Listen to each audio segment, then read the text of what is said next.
Meu nome é Rodney Antônio do Nascimento, eu sou professor de filosofia na Universidade Federal de São Paulo e vou tratar hoje com vocês a respeito do tema de ética e filosofia política, não é? A ruptura entre ética e política no mundo moderno.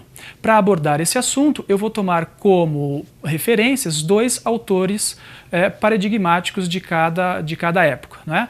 Vamos analisar um pouco da República de Platão e alguns elementos essenciais também da obra de Maquiavel, O Príncipe.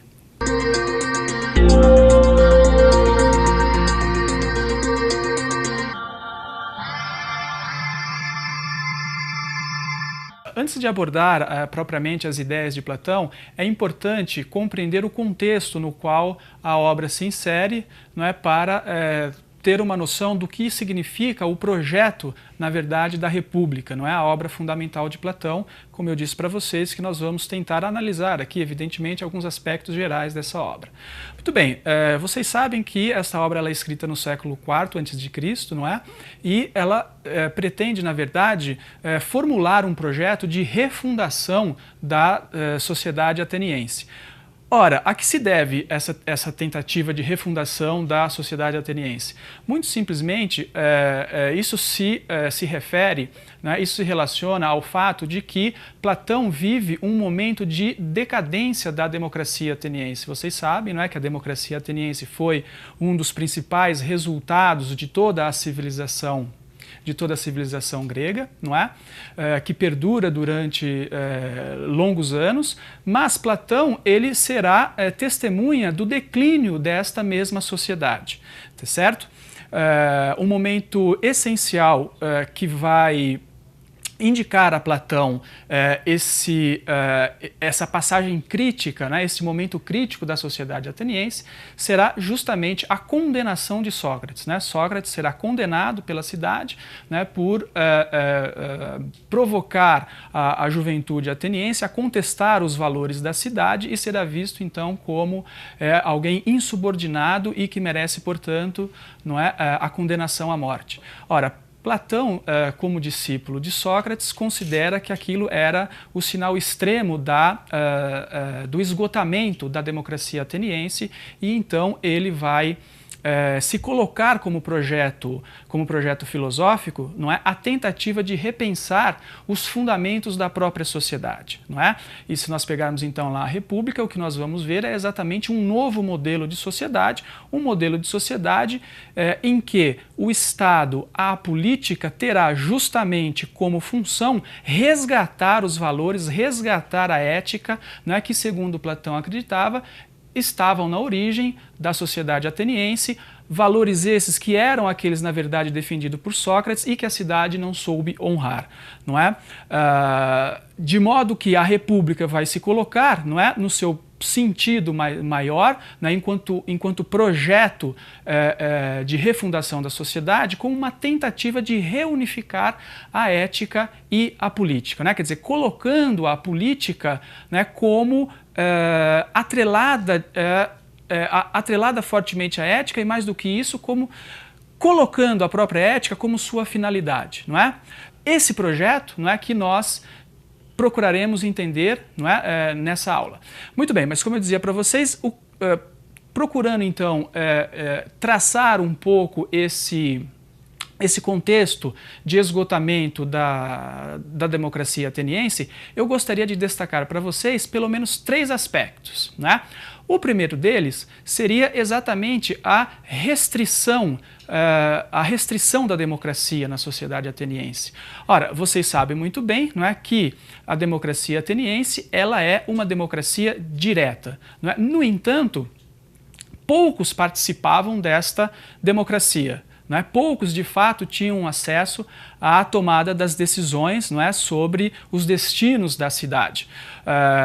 as pesquisas mais recentes, não é, dos paleontólogos, né, dos arqueólogos, indicam que, na verdade, se nós retirássemos as mulheres, as crianças e os estrangeiros, não é, da população como um todo, restariam, na verdade, né, considerados como cidadãos apenas 30% da população, de modo que, evidentemente, isso significava, não é, uma enorme restrição, uma enorme diminuição da participação popular na democracia ateniense, o que vai contribuir, evidentemente, para uma descaracterização, não é, desta forma de governo, que se define propriamente como, né, uma forma de governo através da participação popular, tá certo? A participação do demos, né, para ser mais exato.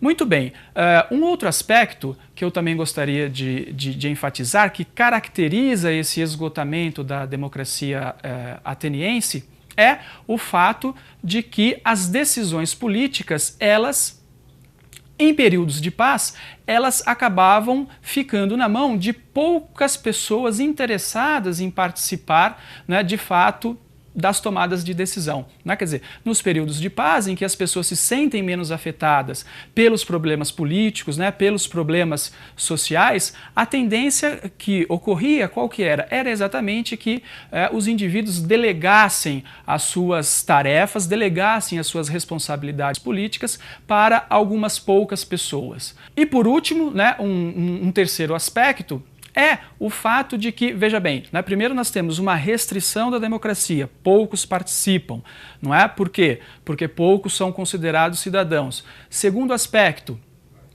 períodos de paz, os indivíduos tendem a delegar as suas tarefas, as tomadas de decisão para um pouco número de pessoas. E por último, não é, como eu dizia, é que essas decisões, os debates políticos na Ágora, elas serão dominados por aqueles, né, que terão muito mais habilidade de argumentar, por aqueles que têm a capacidade de convencer e persuadir o outro da verdade da sua opinião, ou melhor, convencer os outros da superioridade da sua opinião, não é, do seu ponto de vista, ainda que este ponto de vista ele não contenha por si mesmo a verdade, né? Ou seja, as assembleias, elas tendiam a ser dominadas, na verdade, pelos sofistas, né? A influência negativa dos sofistas, aqueles que argumentam, que são capazes de persuadir os demais, independentemente da verdade daquilo que eles dizem, era algo que para Platão seria inaceitável, não é? E evidentemente contribuía para a decadência e para a corrosão da sociedade ateniense, certo? Muito bem. Ora, a República, então, ela vai formular uma proposta, não é, de combater esse esgotamento, não é? Vocês podem imaginar que uma tal sociedade atravessada, não é, por esta falta de interesse, por este domínio do assunto político, por alguns poucos indivíduos e, sobretudo, por aqueles, né, que se interessam, sobretudo, por convencer os outros do seu próprio ponto de vista, ela estará entregue a uma grande instabilidade, né? Ela estará entregue aos interesses particulares de apenas alguns, né, esquecendo-se, evidentemente, né, o bem coletivo, tá certo? Muito bem, e eu dizia para vocês, né, o grande fato que mostra para Platão, não é, o ponto, não é, de chegada, a linha de chegada, a linha final desta sociedade, vai ser exatamente a morte de Sócrates, não é? A partir da morte de Sócrates, então, Platão considera que não é mais possível transformar esta sociedade, não é? Não é mais possível resgatar, sem transformações radicais, a sociedade ateniense, não é? Restando apenas como tarefa uma nova proposta, não é? Uma refundação de toda a sociedade e de toda a política, não é? Muito bem, mas onde é que Platão vai encontrar este novo modelo de sociedade, não é? Onde é que ele vai se inspirar para formular um novo projeto de sociedade. Qual seria então o critério para refundar a sociedade ateniense? Quais seriam os parâmetros, não é? O padrão que serviriam de referência para reformular e propor um novo projeto de sociedade? Platão vai recorrer aqui à sua famosa teoria da alma, né? Nós só podemos compreender a sua proposta política, né? E não só a sua proposta política, mas a República, a obra República como um todo, não é? Entendendo minimamente, não é, o que significa a teoria da alma em Platão. É óbvio que aqui nós não poderemos, não é, aprofundar esse tema, mas é possível ao menos indicar alguns traços essenciais, não é, do que Platão entende pela teoria da alma e que vai servir depois como fundamento da sua república. Não é? O que nós perceberemos é que haverá uma homologia entre a alma do indivíduo e a estrutura da sociedade, não é? A sociedade ela deve repousar justamente sobre a estrutura da alma, a estrutura do indivíduo. E é o equilíbrio do indivíduo que, na verdade, vai assegurar o equilíbrio da cidade. Tá ok? Muito bem. Então, o Platão vai conceber a alma humana como constituída de três partes, ou podemos dizer de três almas. Eu gostaria de ler com vocês aqui como é que ele divide essa hierarquia da alma. Vejam só, né? Então diz o Platão, os seres humanos são dotados de três almas, ou três princípios de atividade. A alma concupiscente, que é aquela que busca a satisfação dos desejos do corpo, a alma colérica, aquela que defende o corpo contra as agressões do ambiente e de outros seres humanos, e, por fim, a alma racional, aquela que se dedica ao conhecimento, não é? Aquela que se dedica à ciência. Muito bem, então o que nós vemos aí, não é, são na verdade as principais tendências, digamos, as principais forças e os principais forças que movem o ser humano, não é? A sua parte desejante, ou como diz o Platão, a sua parte concupiscente, não é? A sua parte colérica, não é? Que para ele também é uma parte necessária, uma parte útil da alma humana, na medida em que é aquela que nos dá coragem, não é? Que vai servir para enfrentar os momentos de perigo, e por fim, não é? A alma racional, que é aquela que, na verdade, faz dos indivíduos seres humanos, a sua alma racional, não é? Aquela que se dedica à ciência. Muito bem, agora, vejam bem, essas três partes, embora todas sejam necessárias, todas cumpram um papel específico, não é? Elas não ocupam o mesmo lugar na hierarquia da alma, né? Se nós falamos em hierarquia, nós estamos, portanto, supondo que cada uma delas ocupa um lugar específico. E para Platão, não é, o lugar superior, o lugar mais elevado na alma humana será ocupado justamente pela alma racional, não é? É a alma racional que, para Platão, não é, deve se sobrepor à alma concupiscente e a alma desejante, né? Para Platão, o indivíduo virtuoso será justamente aquele que é capaz de sobrepor tanto a alma desejante, ou a alma concupiscente, não é? O equilíbrio, como aquela também que é capaz de sobrepor a alma colérica, não é? Uma capacidade de reflexão, uma capacidade de prudência. Não é? De modo que, para Platão, o indivíduo virtuoso é exatamente aquele que estabelece o equilíbrio entre a parte concupiscente e a parte colérica sob o domínio da parte racional, né? Este, portanto, é o indivíduo virtuoso para Platão, né? Aquele homem, se você quer agir moralmente, não é? A ação moral ela deve estar pautada justamente pelo controle da sua parte colérica, não é? Ainda que essa parte colérica ela seja importante, né? Mas ela não pode se exceder, não é? Assim como a parte concupiscente, a parte desejante, ela também é importante, não é? Na medida em que ela busca a satisfação das necessidades do corpo, como por exemplo a fome, não é? A sede, etc. Todas as necessidades do corpo, elas precisam ser atendidas. E quem vai atendê-las é justamente, quem vai se preocupar em atendê-las é a nossa parte, né, desejante ou concupiscente. Né? De modo que cada uma das partes tem o seu papel, mas o perigo para Platão é exatamente quando essas partes se excedem. E para que elas não se excedam, para que elas mantenham um equilíbrio entre si, não é? Elas deverão justamente estar submetidas ao controle da parte racional. Não é? Muito bem. Com relação...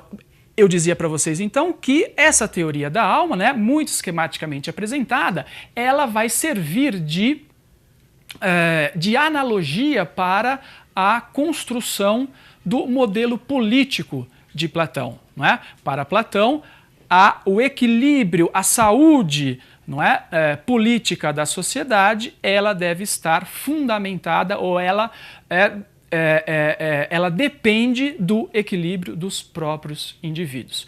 Muito bem, nós temos agora exatamente entender como é que essas três partes agora vão atuar no interior da polis, no interior da nova república proposta por Platão. Bom, nós vimos então como é que se estrutura, não é, a hierarquia da alma para Platão. O que nós temos que compreender agora é exatamente como ele vai transportar essa hierarquia da alma para a hierarquia da cidade. Né? Lembre-se sempre que a finalidade, o objetivo de Platão é sempre, né, buscar o equilíbrio, né, das partes que compõem, não é, primeiro a alma e depois a cidade. Muito bem. Também no caso da cidade, da república, ele vai compreendê-la segundo uma estrutura tripartite, tal como nós vimos no caso da alma individual. Assim como eu li para vocês, não é, a hierarquia da alma humana, eu gostaria de ler também as três grandes partes em que Platão vai subdividir a alma humana. Não é? Então, vejamos como é que se dá a hierarquia da cidade. Olha só.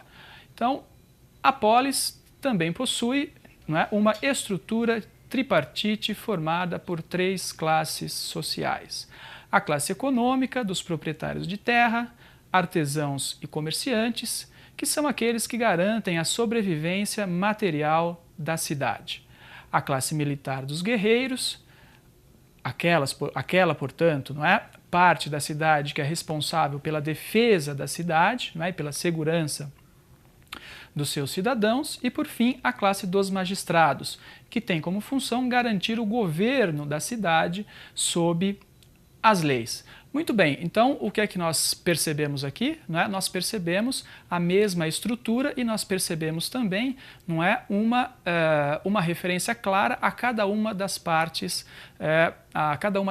da alma humana. Não é? A alma racional, ela vai corresponder aqui na cidade justamente à classe dos governantes. A alma colérica corresponde à categoria dos soldados ou dos militares, aqueles que são responsáveis pela defesa, não é, da cidade. E, por fim, a alma desejante ou concupiscente corresponderá à classe econômica, não é? A classe dos comerciantes, dos artesãos e dos proprietários de terra.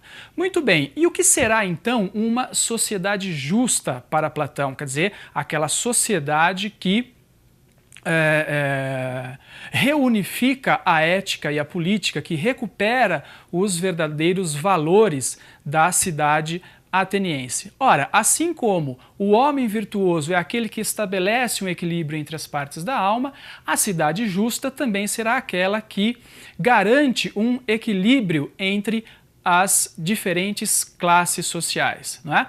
E uma sociedade injusta será precisamente aquela em que uma dessas classes, não é, elas não respeitam a sua própria função no interior, não é?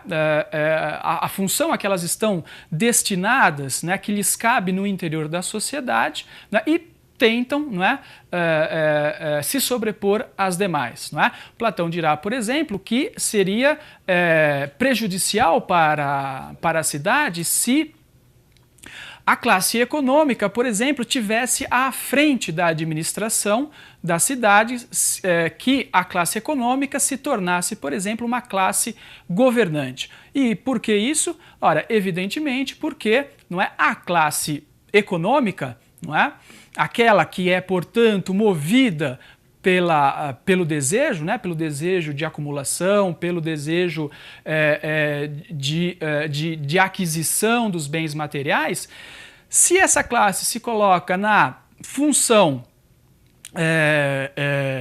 de governante, evidentemente que ela não terá como objetivo, não terá como finalidade a busca do bem comum, mas terá como finalidade a busca dos seus próprios interesses, tá certo? O que evidentemente não negaria toda o objetivo e negaria todo o sentido da própria república, que é a realização do bem comum. Do mesmo modo, na classe militar, aqueles que defendem a cidade, embora cumpram uma função importante, também esses não podem, digamos, sair da função que lhes é atribuída. Haveria o mesmo perigo de desequilíbrio social e, portanto, de ruína da cidade, não é? Vocês imaginam, e Platão vai tratar disso na República, não é? Se os soldados ou os militares eles estivessem à frente do governo de uma cidade, o que ocorreria? Não é? Ocorreria certamente que eles, movidos pela coragem, não é? Que é aquela virtude da alma colérica, tão necessária à defesa da cidade, acabaria se sobrepondo às demais virtudes, não é? Que é a vontade e a racionalidade, e acabaria, na verdade, não é, atendendo muito mais aos interesses da classe militar do que propriamente dos interesses da sociedade. Ou seja, muito diretamente a gente poderia dizer, não é? A sociedade estaria muito mais aberta, muito mais exposta ao perigo da guerra, não é? Muito mais exposta ao perigo de uma ameaça de conflagração entre os seus próprios cidadãos se ela fosse governada, não é, pela classe dos militares, não é? Por quê? Porque justamente esses têm como força maior, não é? Como motivo maior da sua ação, justamente, não é, a coragem, não é? A coragem é essa que compõe, não é, a virtude da alma colérica, tá certo? E que é aquilo que acaba por ser necessário a toda a classe dos militares. Muito bem, de modo que, não é, dirá o Platão, o verdadeiro equilíbrio ele só pode ser estabelecido se, não é, o governo da cidade é entregue àqueles que de fato conseguem um equilíbrio entre as três classes. E aquele que consegue um equilíbrio entre as três classes será exatamente aqueles que conseguem um equilíbrio da sua própria alma individual. Ora, e quem são esses? Esses são justamente os governantes, não é?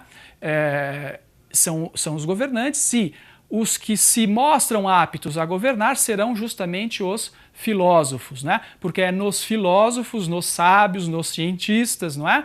Quer dizer, quando Platão fala em filósofo, é evidente que ele está pensando em todos os, digamos, né, os cientistas, todos aqueles que detêm o conhecimento, não é, no mundo antigo. Quando nós falamos em filósofo, hoje em dia nós pensamos apenas, não é, no profissional especializado em filosofia, não é? Por isso é sempre bom fazer essa ressalva. Quando Platão diz que o filósofo será o governante porque ele consegue um equilíbrio da alma e, portanto, ele está apto também a alcançar o equilíbrio entre as diferentes classes, ele está pensando, não só no filósofo, naquilo que hoje nós entendemos como filósofo, mas nos sábios, nos cientistas, naqueles que detêm o conhecimento de uma maneira geral, no interior de uma sociedade. Muito bem, agora é claro, não é? Seria interessante se pudéssemos aqui mostrar que o Platão não entende que o filósofo seja aquele que se auto-intitula como filósofo. Na verdade, para o Platão, filósofo para alguém se tornar filósofo, ele tem que passar por um processo de educação, não é? Ele tem que passar por uma paideia, como dizia, como ele diz em sua obra. De modo que essa educação, esse processo de formação do indivíduo, né, ele está previsto lá na República, ele será aberto a todos os indivíduos, não é? Platão concebe lá a formação dos indivíduos, né, em 3 fases, tá certo? Tem uma formação elementar, não é? Depois uma formação elementar em música, uma formação elementar em matemática, depois vem a formação em literatura e por fim vem a filosofia, né, e uma matemática mais avançada, que para ele é mais avançada na época, que é a geometria. E apenas aqueles que alcançam o estágio da filosofia e da geometria, que portanto, não é, se alcançou essa etapa, tem a parte da alma racional mais desenvolvida, esses, portanto, se habilitam a serem os governantes da cidade, né? Aqueles que vão exercer o papel do juiz, aqueles que vão exercer o papel do funcionário público, não é? Aqueles que vão exercer o papel propriamente, não é? de liderança política no interior de uma sociedade, não é? Mas vejam, é importante também a gente lembrar o seguinte: quando ele está designando aqui um grupo de indivíduos para desempenhar uma tarefa e outros para desempenhar outras tarefas, não é? Nós devemos perceber o seguinte, que na verdade se de fato a sociedade alcança um equilíbrio, não é? Essa hierarquia entre os indivíduos, essa hierarquia entre as classes, ela na verdade não significa digamos, uma hierarquia qualitativa, ela não significa uma hierarquia que vá diminuir o papel de um grupo ou de outro. Não, por quê? Porque, na verdade, o equilíbrio entre as diferentes classes, na verdade, apenas atende ao quê? Atende à própria natureza, atende à própria estrutura ou à própria hierarquia da alma de cada indivíduo. Se o indivíduo, por exemplo, não estabelece este equilíbrio das 3 partes e ele é mais colérico, ele se sentirá realizado também no interior da polis, em que ele, não é, vai desempenhar uma função militar, uma função de defesa e de segurança da sociedade, né? Para ele não será nenhum demérito, não será nenhum menosprezo, não é? Desempenhar tal tarefa e não a de governante, né? Ele também se sentirá realizado no interior dessa sociedade, porque essa sociedade acolhe as suas tendências, não é, as suas tendências mais fundamentais, mais essenciais, ou seja, a estrutura da sociedade corresponderá à estrutura do indivíduo, não é? E é exatamente isso, não é? Essa homologia,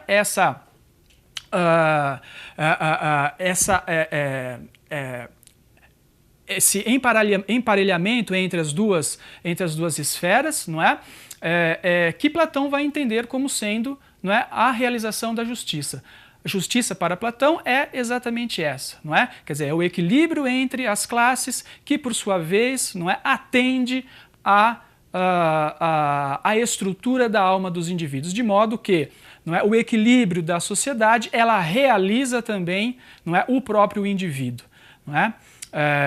E a boa sociedade, a sociedade justa, ela é, portanto, aquela que consegue, não é, atender aos interesses do indivíduo e, ao mesmo tempo, atender aos interesses coletivos, não é? No interior dessa hierarquia, né? Muito bem, o que nós precisamos compreender agora, então, como eu dizia lá no começo, né, como é que vai se dar a ruptura no mundo moderno em relação a essa concepção de política e ética, né? O que nós vemos aqui é uma tentativa do Platão de apresentar um modelo político, não é, que recupere os valores da sociedade ateniense, não é, antiga, não é? Recupere os seus valores mais originários, não é? E, portanto, possa superar o esgotamento da democracia ateniense, não é? E esse modelo, como nós vimos, ele coloca num papel, digamos, num papel mais, num papel elevado, num papel superior, justamente a moral, a ética, não é? Todo o modelo social, toda a república, ela visa o quê? Ela visa atender ao indivíduo, não é? Ela visa atender a satisfazer a alma do indivíduo. E na medida em que a alma do indivíduo, não é? Ela se une à estrutura da sociedade, não é? Nós temos a realização da justiça, não é? Então é um modelo clássico, nós encontramos em Platão um modelo clássico de pensar a relação entre ética e política como uma unidade, não é? O que nós veremos, não é, com o Maquiavel daqui em diante é justamente que ele vai separar esses dois domínios, o da ética e o da política, não é? A maneira como ele concebe isso, evidentemente, está ligado, não é, ao contexto histórico da sua época, né? Está ligado a certas circunstâncias nas quais ele vive, não é? E que nós precisaremos também compreender. Vamos entender então o que significa, não é, a ruptura entre ética e política instaurada por Maquiavel no mundo moderno, não é? Para Maquiavel, agora a finalidade da política ela não será mais o bem comum, isto é, a ética, mas muito simplesmente o objetivo da política agora será a tomada de poder e a manutenção do poder, não é? Então, a questão central que se coloca Maquiavel é essa, não é? Como tomar o poder e como se manter no poder, não é? Uma outra coisa importante também, não é? Digamos, no modelo maquiaveliano, né? No paradigma maquiaveliano, e a ruptura que ele instaura é exatamente o modo como ele concebe o governante, né, que agora ele chamará de o príncipe. Né? Para Maquiavel, o príncipe agora ele não deve ser mais um homem virtuoso, não necessariamente, não é? Como o governante de Platão. Não é? O governante de Platão é aquele que conhece a verdade, é aquele que conhece o bem e por isso é aquele que está apto a desempenhar o papel político. Né? Ora, Maquiavel dirá que um sábio, aquele que conhece a verdade, não necessariamente ele está qualificado para desempenhar uma função política. Não é? Para Maquiavel, a principal qualidade do governante deverá ser agora o que ele chama de virtude. Não é? E virtude não é virtude. Não é? Não podemos confundir essas duas coisas. Virtude é uma qualidade moral. Tá certo? E Platão dizia a principal virtude do governante qual que é? O conhecimento. Por isso que o filósofo, né, é aquele que está melhor habilitado para ser o governante. Para Maquiavel, a melhor qualidade, a qualidade que deve apresentar o bom governante é, na verdade, a virtude. E o que é a virtude? A virtude é a capacidade, não é, do príncipe de dominar a fortuna, de controlar a fortuna, não é? E é importante enfatizar esses termos controlar, dominar, não é? Subjugar a fortuna. Por quê? Porque todos esses termos, eles revelam uma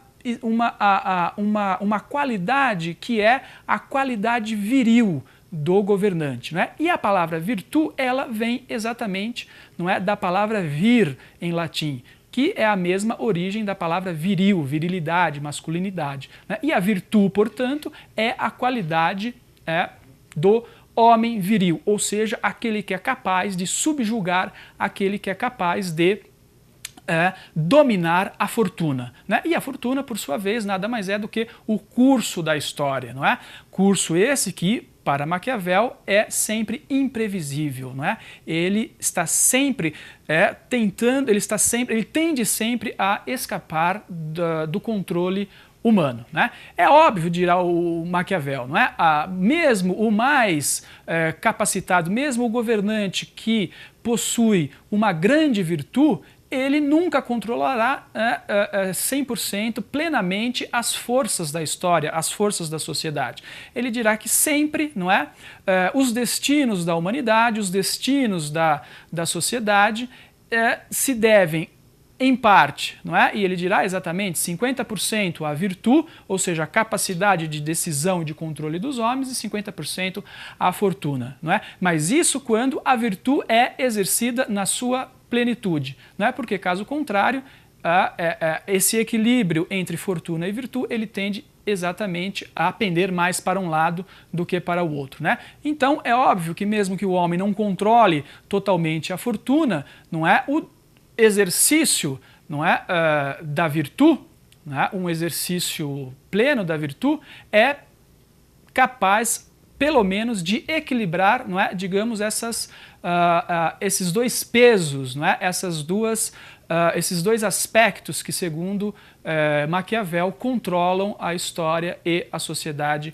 humanas. Muito bem, então o que nós vemos aqui, não é, são os dois elementos essenciais que vão representar a ruptura maquiaveliana, não é? A política não visa mais a ética, a moral, ela está separada da moral, não é? Embora nós veremos, isso não significa simplesmente, não é, a aceitação, não é, de qualquer tipo de violência, qualquer tipo de finalidade política, não significa transformar a política, não é, no domínio, no fórum da busca pelos interesses próprios, tá certo? Nós veremos que, na verdade, uma outra política se instaura, não é que a política que está separada da ética, ela se transforma, não é, numa arena simplesmente, não é, dos interesses pessoais. Não é exatamente isso. Não podemos fazer essa leitura vulgar do Maquiavel, tá certo? Mas de qualquer forma, não é certo sim que ele então verá a política agora como não mais dominada pela ética, pela moral, não tendo mais como finalidade, como fim, não é, a realização da moral ou daquele equilíbrio, né, moral do indivíduo como concebia Platão, né? E segundo aspecto importante que nós mencionamos, né, justamente a qualidade, não é, necessária para ser um bom governante, para o indivíduo se tornar um bom príncipe, né? E o bom príncipe é aquele que se mantém no poder, é aquele que é capaz de estabelecer uma sociedade, um governo estável, não é? E para alcançar esse objetivo, não é, justamente será importante a virtude do governante e do príncipe, e não mais nenhum tipo de virtude moral, como a sabedoria, como o conhecimento, como dizia, né, o conhecimento da verdade, como dizia Platão lá na República, tá certo? Muito bem, há uma passagem no livro de Maquiavel, né, O Príncipe, que é muito expressiva, que ilustra muito bem esta mudança de ponto de vista. Né? Eu gostaria de ler para vocês justamente para exemplificar um pouco com o texto do Maquiavel essa ruptura que eu estou tentando explicar para vocês, que eu estou tentando indicar. Essa passagem deixa muito claro, né, essa mudança de perspectiva, não é? Essa diferente maneira de olhar agora a política como um campo de ação, como um objeto de reflexão, não é? Que obedece a uma regra nova, que obedece a uma regra própria, na verdade, né? Que funciona de acordo com os seus próprios critérios e não mais com os critérios da ética, os critérios da religião, como foi o caso, por exemplo, lá no mundo medieval também, né? Se lá no mundo antigo nós vimos, né, que a política ela era vista, não é, como sendo governada pela ética, ou pelo menos idealmente, no mundo medieval os filósofos conceberão sempre a política em função da religião, não é? Tanto num caso como em outro, o que nós percebemos? A política sempre, não é, subordinada a um critério, subordinada a um princípio, a um ideal que é exterior a ela. O que nós percebemos agora no Maquiavel é justamente que ele vai conceber a política, né, como um domínio autônomo, que funciona segundo regras próprias e não segundo as regras da ética ou da religião. Muito bem, e há essa passagem então que ilustra muito bem essa nova perspectiva. Vejamos então essa primeira passagem do texto de Maquiavel em O Príncipe. Olha lá, né? A política tal como é e não como deveria ser. Ele diz, né, lá no capítulo 15, todavia, como é meu intento escrever coisa útil para os que se interessarem, pareceu-me mais conveniente procurar a verdade pelo efeito das coisas, do que pelo que delas se possa imaginar. E muita gente imaginou repúblicas e principados que nunca se viram, nem jamais foram reconhecidos como verdadeiros. Né? Maquiavel, O Príncipe, capítulo 15. Né? Então, fica claro aqui o quê? Não é? Fica claro justamente que a perspectiva é outra. Né? Maquiavel agora está vendo a política tal como ela é e não como ela deveria ser. Não é? E quando ele diz não vou escrever sobre repúblicas imaginadas, é óbvio que ele está se referindo aqui a quem? A Platão. Não é? E ele está dizendo, não é esse o meu modelo, não é? Não é esse a minha fonte de inspiração. A minha fonte de inspiração agora são o quê? São os acontecimentos da minha época. Eu vou olhar para a política tal como ela de fato é exercida. Né? Eu vou procurar compreender o seu modo de funcionamento em si mesma, né? E não mais agora segundo, né, um modelo ideal, tá certo? Ora, e justamente a partir da observação a partir da observação da história e da sociedade de sua época é que o Maquiavel ele vai formular digamos, alguns conselhos, não é, que ele sugeriria aos príncipes que queiram se manter no poder, não é? Devemos tomar muito cuidado com aquilo que não é, o próprio Maquiavel chama de conselhos aos príncipes, né? Porque, na verdade, o que nós vamos perceber é que esses conselhos, eles não são fórmulas prontas, né? Eles dependem justamente de uma outra qualidade, não é? Eles dependem de uma outra capacidade que é exatamente a prudência. Não é? O que será a prudência? Será a habilidade de saber dosar meios e fins, é a capacidade de saber reconhecer o momento oportuno para aplicar a medida necessária naquele instante. Não é? De modo que se nós temos lá um conselho geral que devem todos os príncipes, não é, tomar para si, o que Maquiavel não dirá, não é? O que ele não oferece é justamente como aplicar esses conselhos. Ora, esses conselhos eles dependerão sempre do quê? Do momento, da situação e da circunstância em que vive cada príncipe, de modo que não é, a tarefa principal sempre caberá ao próprio governante, aos próprios indivíduos. Não é? Muito bem, então o Maquiavel dirá o seguinte, em vista da imprevisibilidade da história, não é? Em vista da necessidade ao mesmo tempo de se manter no poder, o que será necessário agora ao príncipe, ao bom príncipe? Será justamente, não é, não fazer o bem, mas aprender, inclusive, a fazer o mal quando necessário. Né? Será preciso ao príncipe também a coragem de tomar medidas drásticas, de usar da violência e da crueldade, se necessários, não é, para alcançar os seus objetivos. Não é?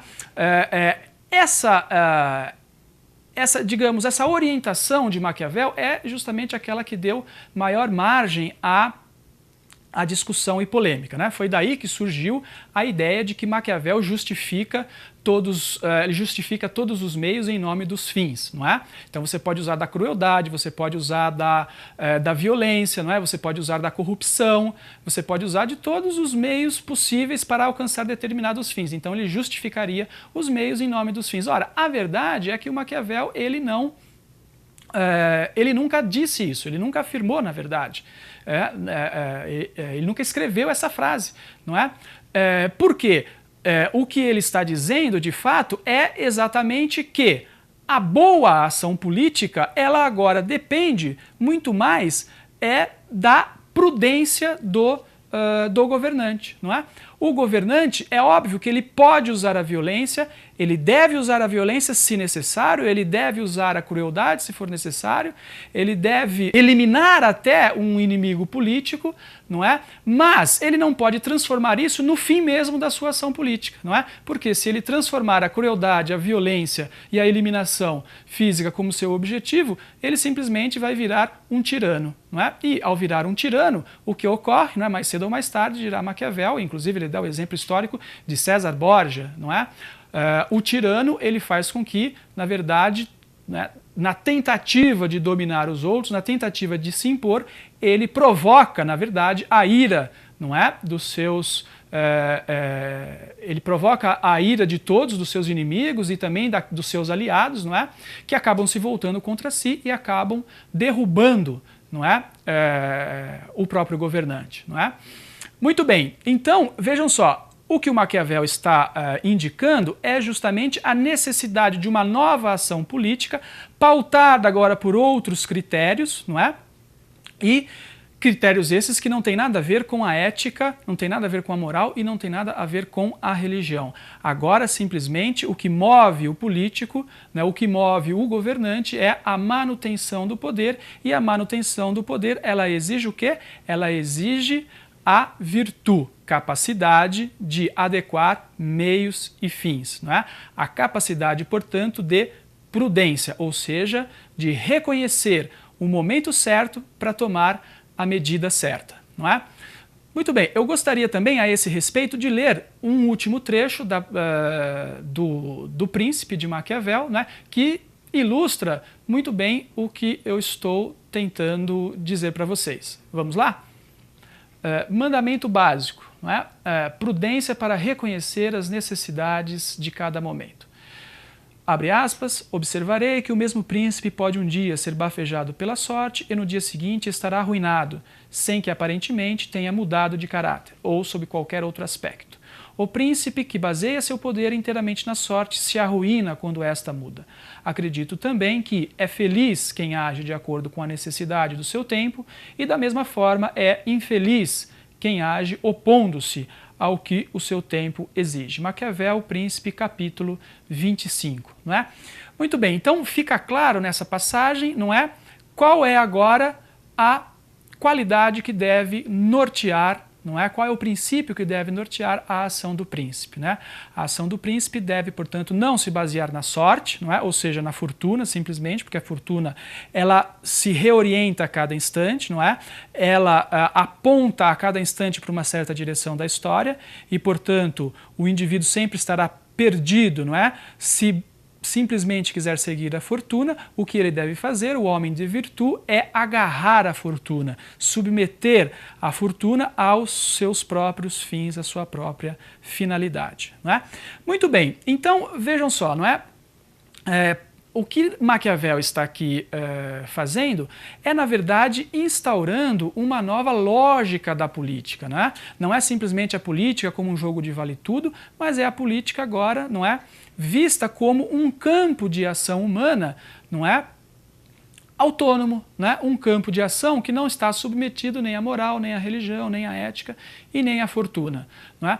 Ora, é exatamente essa a grande contribuição e a grande ruptura da teoria, né, e da filosofia política de Maquiavel.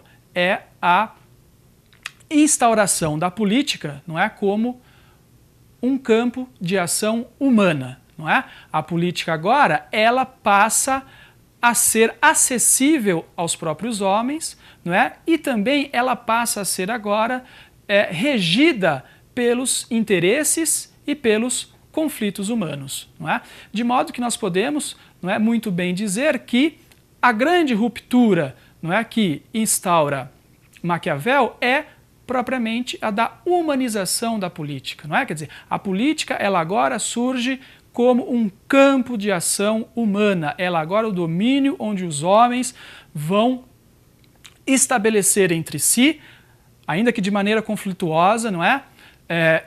As disputas em torno dos seus interesses, não é? As disputas em torno de projetos de sociedade, em torno de projetos políticos, não é? Mas, de qualquer forma, agora a política ela passa a ser vista como sendo exercida e realizada pelos próprios indivíduos, não é?